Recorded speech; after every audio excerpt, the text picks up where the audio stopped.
పరమ పూజనీయ శ్రీ అంబేద్కర్జీ గౌతమ బుద్ధుడు. ఇప్పుడు ఎక్కడున్నామంటే మనం అంబేద్కర్ గారు 4 లక్షల అనుయాయులతో, ముఖ్యంగా అనుయాయులు, వారిలో ఎక్కువ మంది దళితులు, వారితో కలిసి బౌద్ధ మతాన్ని స్వీకరించిన ప్రదేశము నాగపూర్లో ఉన్న దీక్షాభూమి. దానికి చిహ్నంగా ఇక్కడ వారి పేరు మీదుగా ఈ స్తూపాన్ని కట్టారు. సాంచీ స్తూపం మాదిరిగా ఈ స్తూపాన్ని కట్టారు. ఇది ప్రపంచంలో అతిపెద్ద లోపల డొల్లగా ఉండే స్తూపం. ఇది స్తూపంలోకి వెళ్లే ముందు వారు బౌద్ధ ధర్మాన్ని స్వీకరించిన బ్యాక్గ్రౌండ్ ఒకసారి చూద్దాం.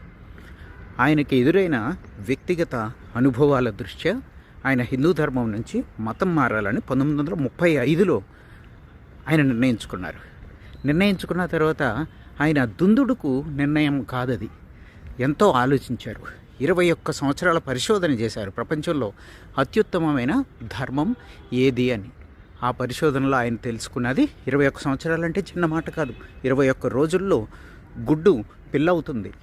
21 రోజుల్లో విరిగిన ఎముక అతుక్కుంటుంది. 21 రోజుల్లో ఒక అలవాటు చేసుకోవచ్చు, ఒక చెడు అలవాటుని వదిలించుకోవచ్చు.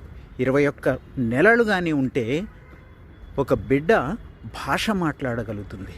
21 నెలల్లో ఆఫ్రికన్ ఏనుగు కడుపులో ఒక బిడ్డ రూపుదిద్దుకుంటుంది. అలాంటిది 21 సంవత్సరాలు పరిశోధన చేసి హిందువుగా మతం మారాలి అనుకుంటే, హిందువు నుండి మతం మారాలనుకుంటే బౌద్ధము మాత్రమే ఈ ప్రపంచంలో అత్యుత్తమమైన ధర్మము అని ఎంతో మార్గదర్శకంగా ఒక ధర్మాన్ని నిర్ణయించి దాంట్లోకి ఆయన వెళ్ళి చూపించారు, ఆచరణలో కూడా చూపించారు. 21 సంవత్సరాల పరిశోధనతో బౌద్ధం మాత్రమే హిందువులకు మతం మారాలనుకునే వాళ్ళకి మార్గం అని చూపించారు. 21 సంవత్సరాల పరిశోధనతో 22 సూత్రాలను ఆయన నిర్ణయించి వాటిని ఇలాగా ప్రచురితం చేశారు.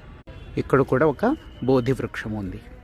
నిజానికి అంబేద్కర్ గారికి ఆ పేరు ఎలా వచ్చిందంటే, కృష్ణాజీ కేశవ్ అంబేద్కర్ అనే ఒక మరాఠీ బ్రాహ్మణుడు ఈయన తెలివితేటలను చూసి చిన్నప్పుడు ప్రోత్సహించి చదివించారు. అలాగే ఆయన ఇంటి పేరును అంబేద్కర్కి ఇచ్చారు. అలాగే యూనివర్సిటీ ఆఫ్ కొలంబియాలో ఆయన చదవడం కోసం, అంబేద్కర్ గారు చదవడం కోసం బరోడా మహారాజ్ గారు కానీ, తర్వాత సాయాజీరావు గైక్వాడ్ కానీ ఎంతో సహాయం చేశారు.